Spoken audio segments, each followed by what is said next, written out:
गणेश मंगलम, श्री गणनायक मंगलम, श्री गणेश मंगलम, श्री गणनायक मंगलम, श्री गणेश मंगलम, श्री गणनायक मंगलम, मंगलम स्वयंभू सिद्धि विनायक मंगलम, मंगलम स्वयंभू सिद्धि विनायक मंगलम, सिद्धि विनायक मंगलम।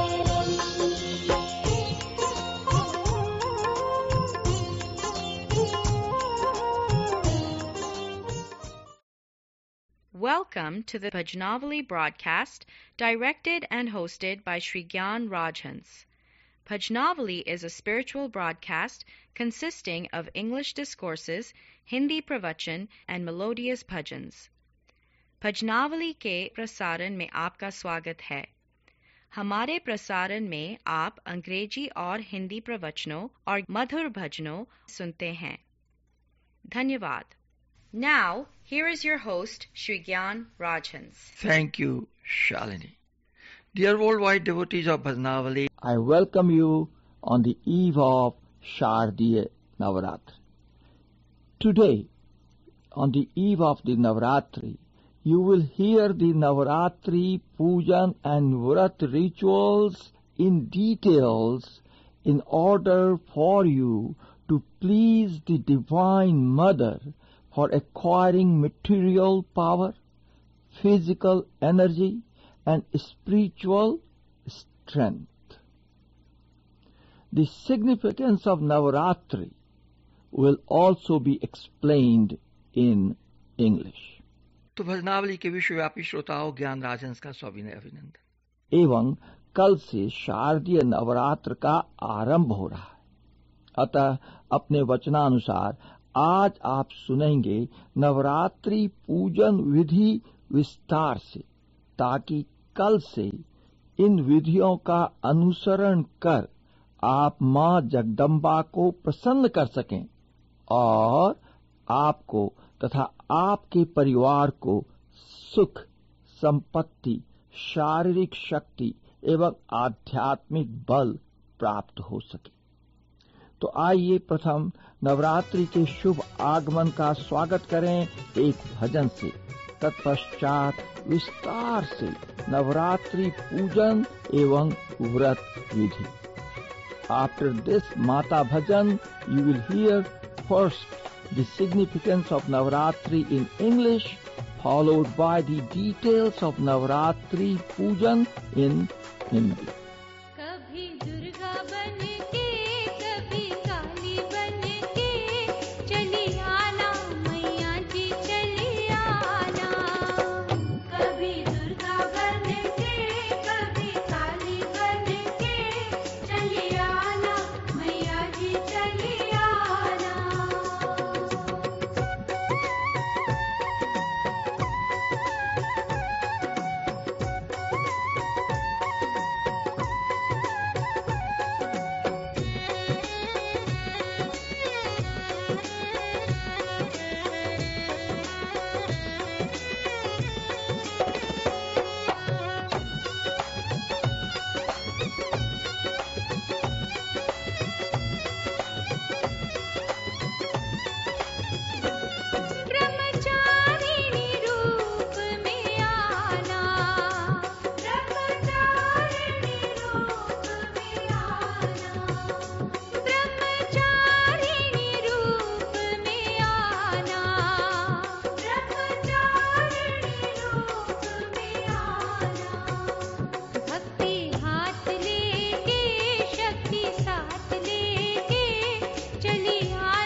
Now, the significance of Navaratri for our non-Hindi speaking younger generations. अपनी युवा पीढ़ियों के लिए अंग्रेजी में नवरात्रि महिमा बताने के पश्चात मैं नवरात्रि पूजन विधि विस्तार से हिंदी में बताऊंगा. Navratri is observed twice annually, once in spring and again in autumn. This festival is dedicated to the worship of Devi, the feminine aspect of God. Devotees observe fasting, perform prayers, and worship for 9 days and nights. The first 3 days are dedicated to Durga Devi, the second 3 are to Lakshmi, and the final 3 days Saraswati is worshipped. Sharad Navratri occurs at a time when the atmosphere is cool, fragrant, and mild, when all of nature glistens with shimmering golden leaves, and the sparrow would return from its flight, when the scorching sun would be sympathetic and the predators would lie lazily basking away from the shadow of the trees. It is at this moment in time when the world goes into hibernation, as the trees shed its leaves, as all nature prepares to succumb to the slumber of winter, as the whole world gets ready to undergo a change. It is at this very moment that the mother of all nature manifested. Just like Vasant Navratri, Sharad Navratri also ends with the victorious event of the father aspect of God, that is Vijayadashmi, when Lord Rama conquered the demon king Ravana. Thus both Navratris tell us the male and female aspects of God being equal and supreme. These auspicious celebrations illustrate without any ambiguity the compassion of the all-merciful Supreme God, manifesting his cosmic energies as female and male. As I said before, these celebrations last for 9 days and 9 nights. But why 9, one may ask? Because 9 is a mystical and scientific number. We have 18 Puranas. 9 times 2 is 18. According to Hatha Yoga, there are 108 main arteries in our hearts, and also the rosary has 108 beads. 108 means 12 by 9. Sri Rama was born on the 9th day of Chaitra, and there are 9 planets in our planetary circle. And from the moment a woman conceives to the time she gives birth is also 9 months. The 3 factors of the universe are time, space, causation. The 3 gunas or modes are spiritual, material, and sinful. And the 3 functions are creation, preservation, and destruction. Thus, 3 times 3 is 9. These are the 9 principal attributes of the universe. The Bhagavad Gita has 18 chapters. 9 times 2 is 18. God in that feminine power manifested in 9 forms. Our bodies have 9 openings: 2 eyes, 2 nostrils, 2 ears, 1 mouth, the anus, the genital. Also, it is very interesting to note that unlike any other numeral, 9 is the only number that all multiples, when added, becomes 9. Hence, Navaratri is celebrated twice a year, when the mother of the universe is propitiated in the three aspects of Saraswati, Lakshmi and Durga. Now, why did we conceive God as Divine Mother? No other religion has conceived God as Divine Mother. But why Hinduism did it? You see, one of the fundamental principles of Hinduism is to worship God as the Divine Mother.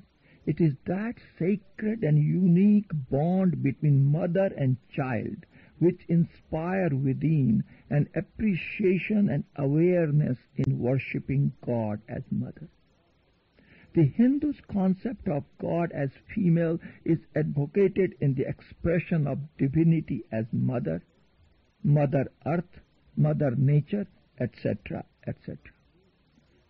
Perhaps it may be that subconsciously we still yearn for that protection and comfort a mother rendered to her child in distress, or perhaps it may be that we see the splendor and majestic and beauty of the world comparable only to the beauty we as children experienced in our mothers.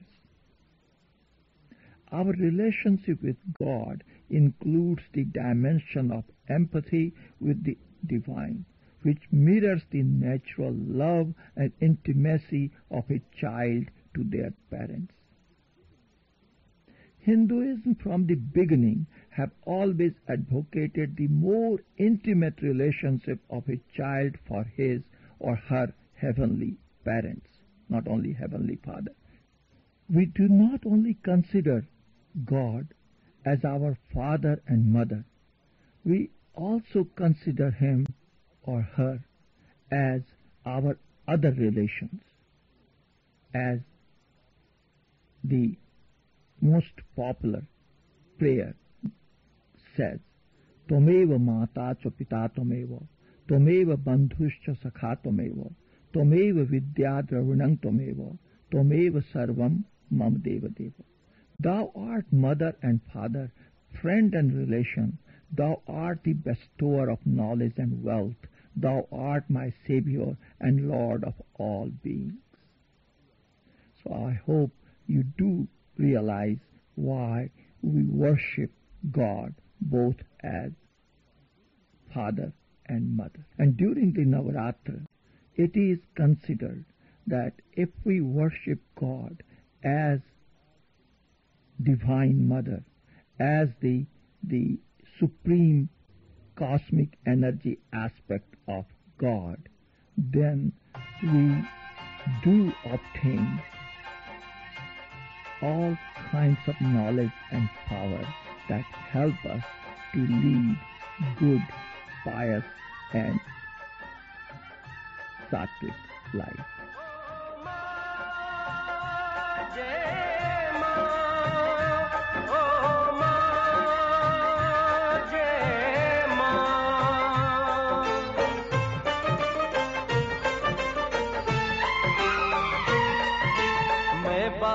तू माता शेरवालिए है अटूटिए नाता शेरवालिए हो मैं बालक तू माता शेरवालिए है अटूटिए नाता शेरवालिए शेरवालिए माँ पहाड़ वालिए माँ मेहरा वालिए माँ जो तवालिए माँ मैं बालक तू माता शेरवालिए है अटूटिए नाता शेरवालिए हो मैं बालक तू माता शेरवालिए है अटूटिए नाता शेरवालिए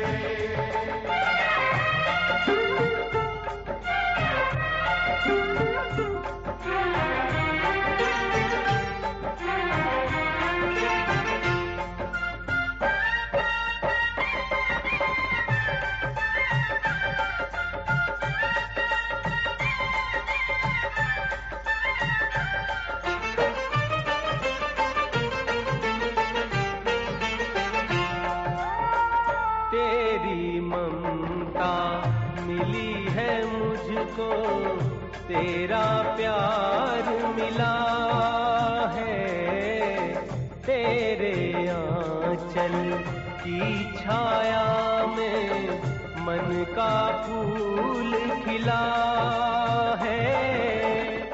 तूने बुद्धि, तूने साहस, तूने बुद्धि, तूने साहस, तूने ज्ञान दिया। मस्तक ऊंचा करके जीने का वरदान दिया। माँ तू है भाग्य विधाता शेरा वालिए, मैं बालक तू माता शेरा वालिए। शेरा वालिए माँ, पहाड़ वालिए माँ, मेहरा वालिए माँ, जोता वालिए माँ। मैं बालक तू माता शेरा वालिए, है अटूट ये नाता शेरा वालिए।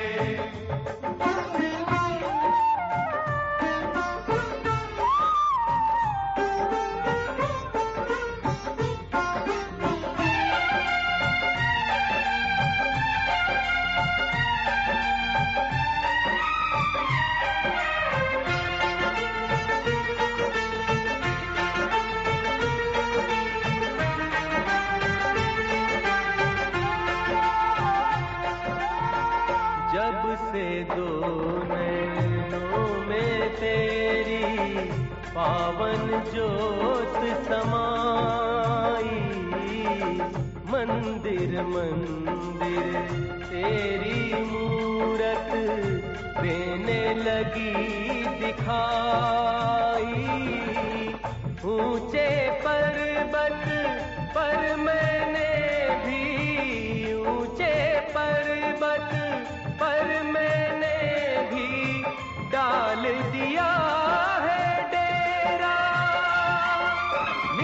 करे जो तेरी सेवा, मैं वो दास हूँ तेरा, रहूं तेरे गुण गाता शेरा वालिए। मैं बालक तू माता शेरा वालिए। शेरा वालिए माँ, पहाड़ वालिए माँ, मेहरा वालिए माँ, जोता वालिए माँ।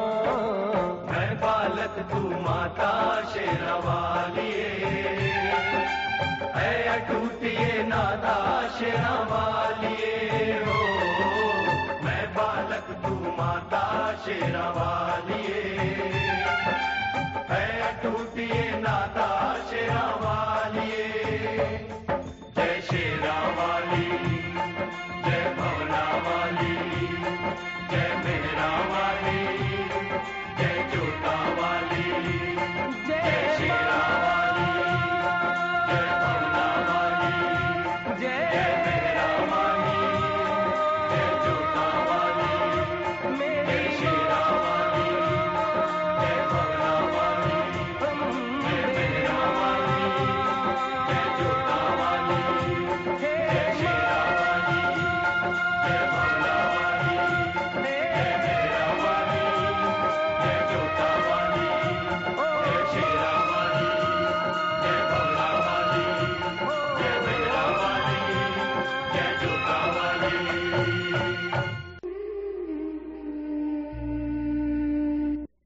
You are listening to the only non-commercial Vedic religion webcast.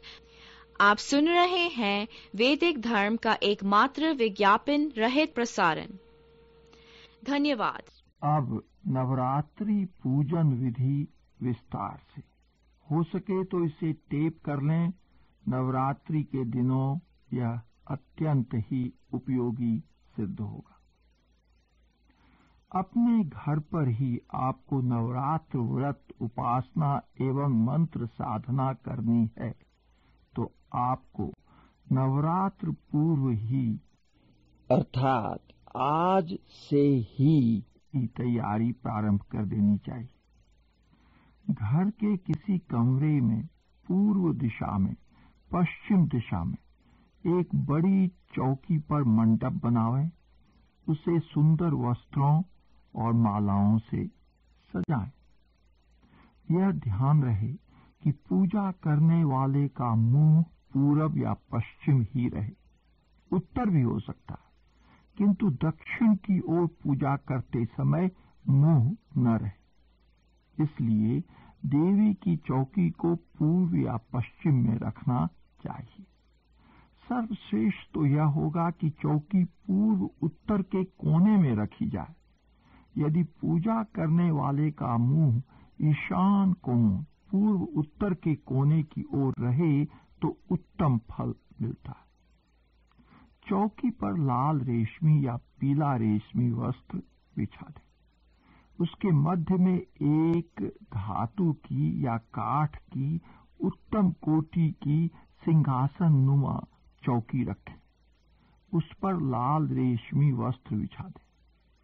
मंडप, चौकी, सिंहासन को विभिन्न वस्तुओं से, फूल मालाओं से सुसज्जित करें।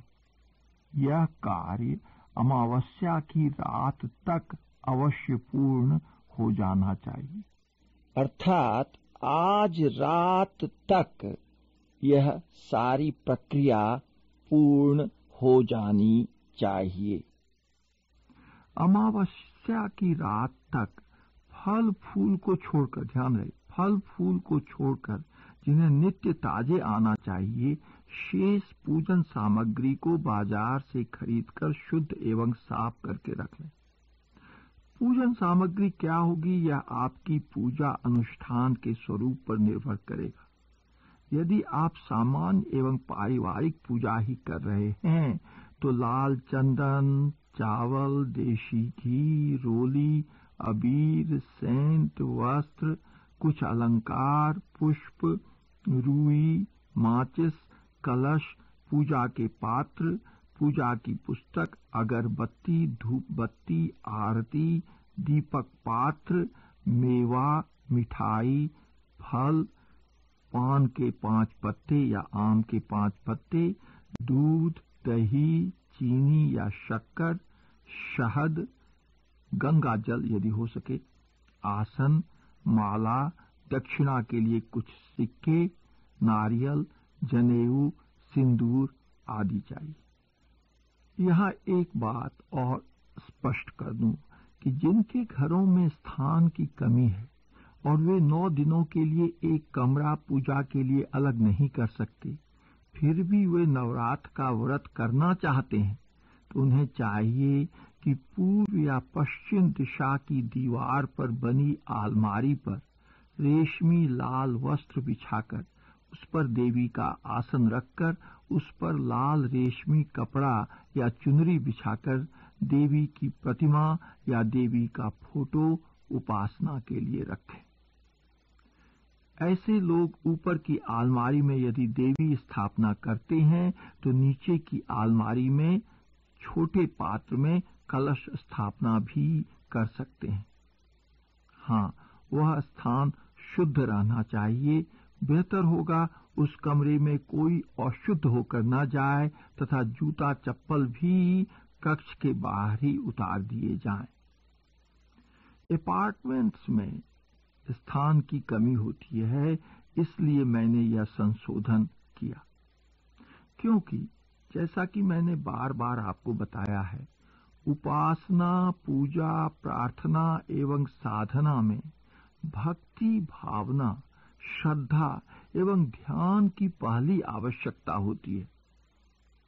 यदि यह सब व्यक्ति में है तो स्थान का महत्व नहीं।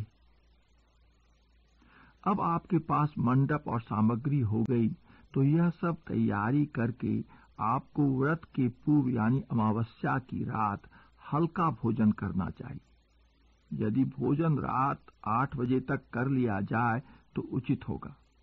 हल्का सात्विक शाकाहारी भोजन एक दिन पूर्व शीघ्र करने से दूसरे दिन आपको यह शंका नहीं रहेगी कि वह हजम हो जाए या पेट के कारण शरीर भी भारी रहे।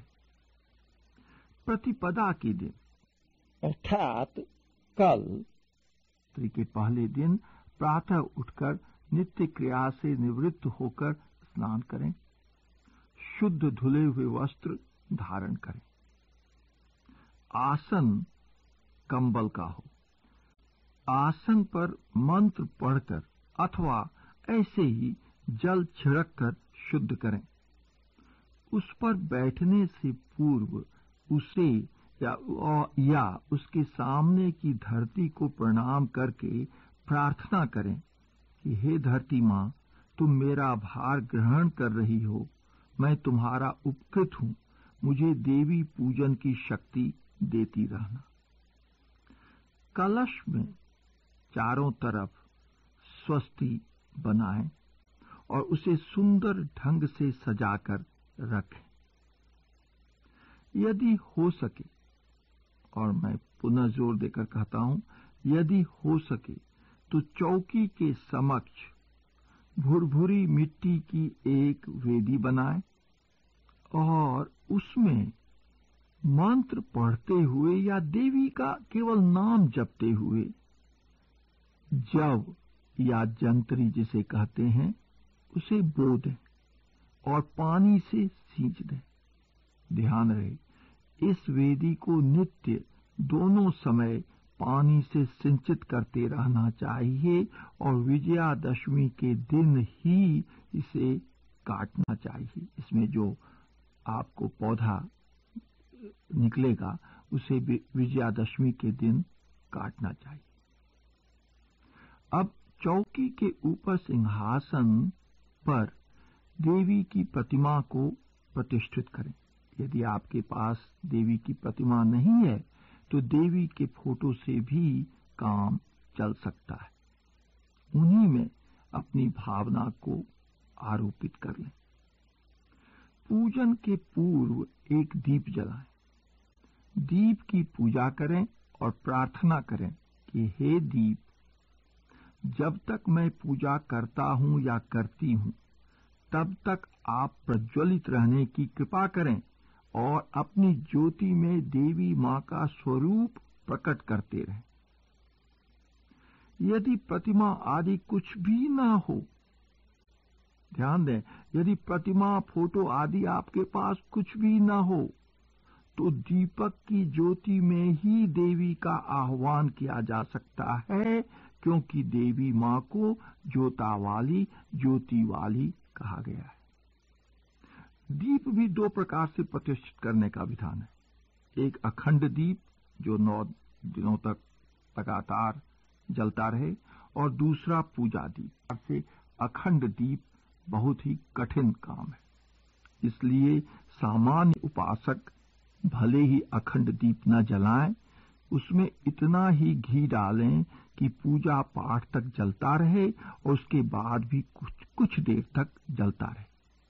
कभी यह सोचकर उस दीप को न बुझाएं कि संध्या समय फिर इसी को जला देंगे।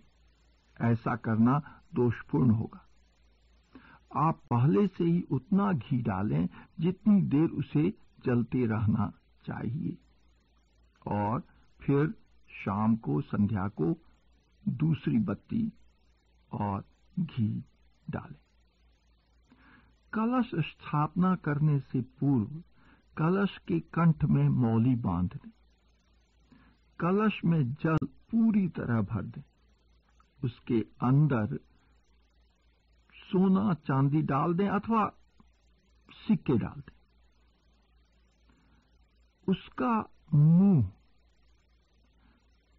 पंच पल्लव आम के या पान के से ढका होना चाहिए। उसके ऊपर अर्थात कलश के ऊपर धान या कोई अनाज या चावल से भरा पात्र रख दें।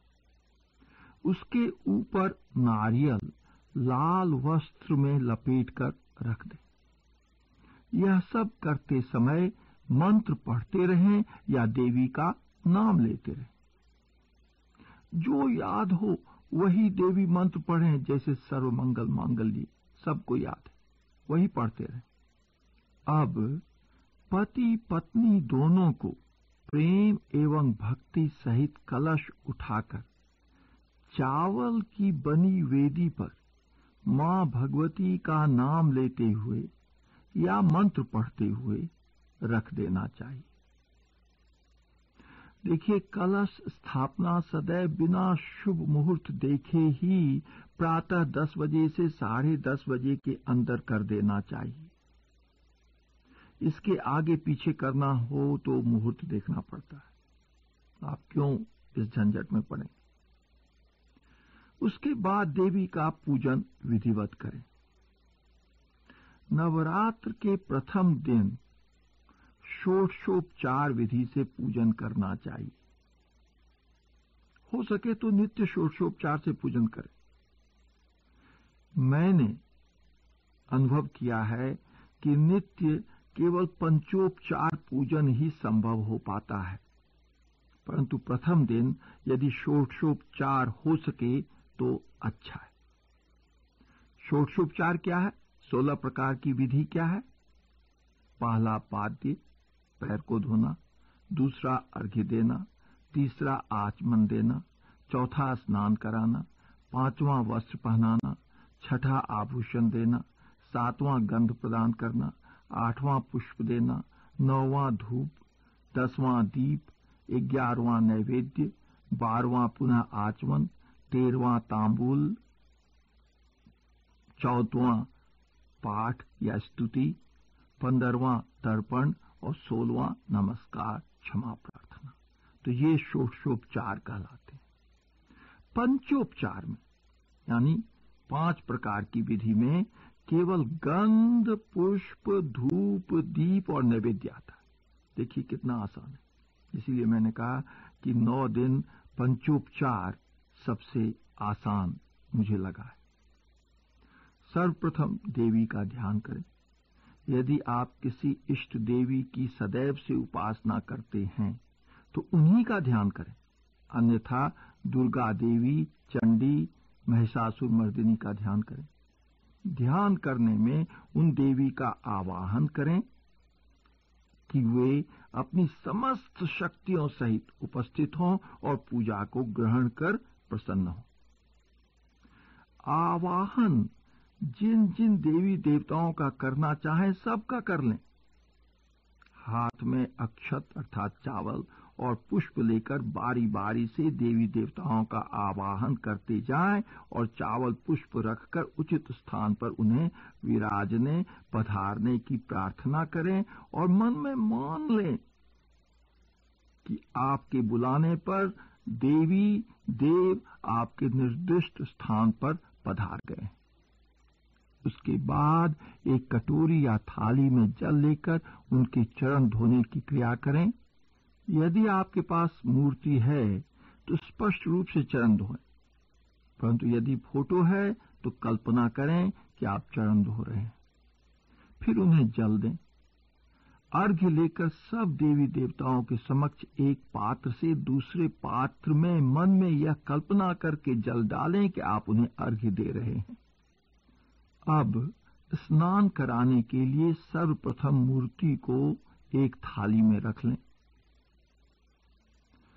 शेष के समक्ष दिखाकर स्नान कराएं। सर्वप्रथम दूध से स्नान कराएं, फिर जल से स्नान कराएं। गंगा जल हो तो अति उत्तम है। दूध के बाद दही से स्नान कराकर फिर शुद्ध जल से स्नान कराएं। दही के बाद घी से, फिर शुद्ध जल से। घी के बाद शहद से, फिर शुद्ध जल से। शहद के बाद चीनी अर्थात शक्कर से, फिर शुद्ध जल से स्नान कराना चाहिए। इन 5 वस्तुओं से स्नान कराने के बाद थाली में जो 5 वस्तुओं का मिश्रित रूप बन गया वही पंचामृत है।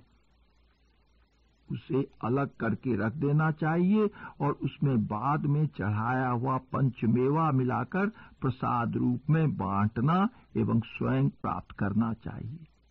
इस स्नान के बाद मूर्ति को दूसरे पात्र में रखकर शुद्ध जल से विधिवत स्नान कराकर साफ नए छोटे तौलिए या कपड़े से मूर्ति का अंग अंग पोंछ देना चाहिए। इस बात का ध्यान रहे और यह मैं आपको कहना चाहूंगा कि ध्यान रखिए कि जिस थाली में पंचामृत है या गिर रहा है वह तांबे की न हो और न पीतल की हो, अन्यथा दही के कारण पंचामृत में जहरीलापन आ जाएगा।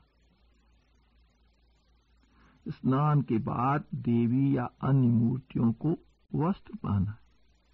यदि सबके लिए आपने वस्त्र की व्यवस्था नहीं की है तो मौली के 2 टुकड़े हर देव देवी पर चढ़ाएं और यह मानकर चढ़ाएं कि एक पूर्ण वस्त्र है और दूसरा उपवस्त्र है। 2 टुकड़े मौली के चढ़ाएं।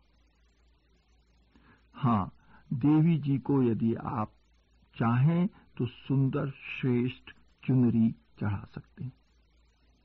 उसके साथ ही देवी की मूर्ति के सर पर तेल या अच्छी सुगंधी को लगाएं।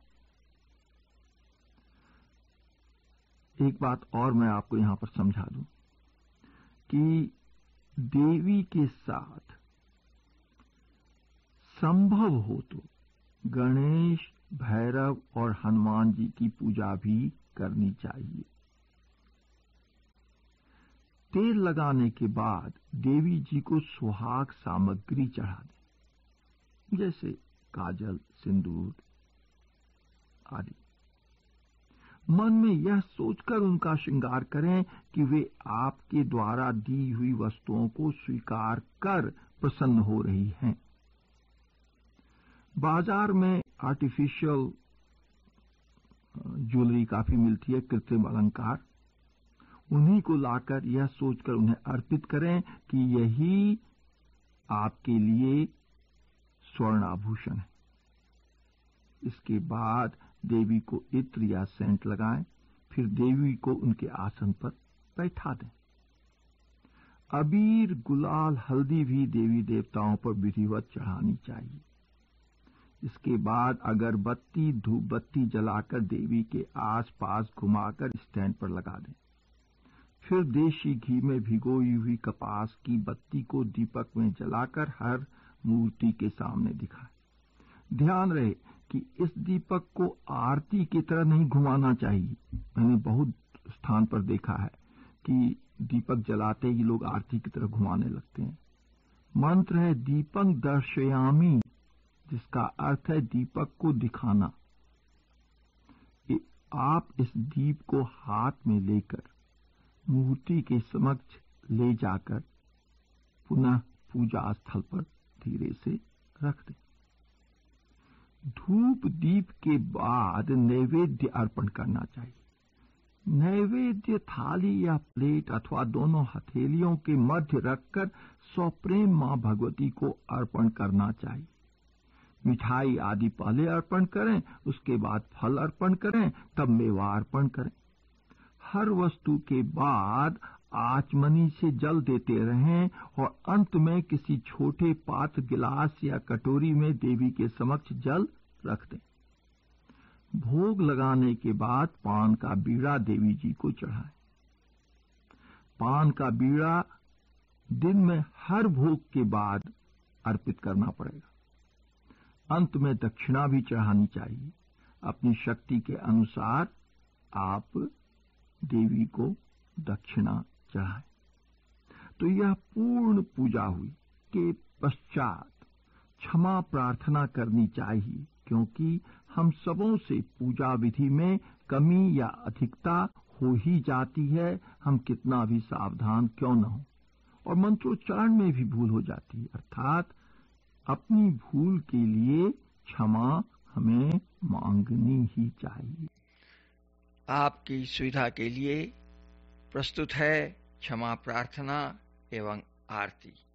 इसी के साथ आज का यह विशेष नवरात्रि प्रसारण समाप्त हो जाएगा। आप सबों को भजनावली टीम की ओर से अनेकानेक शुभकामनाएं नवरात्रि के लिए, एवं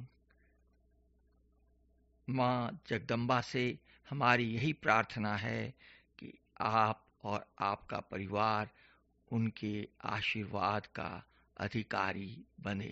जय माता दी। नमन्तं नोयन्तं तदपि च न जाने स्तुतिमहो न चावानं ज्ञानं तदपि च न जाने स्तुतिकथा।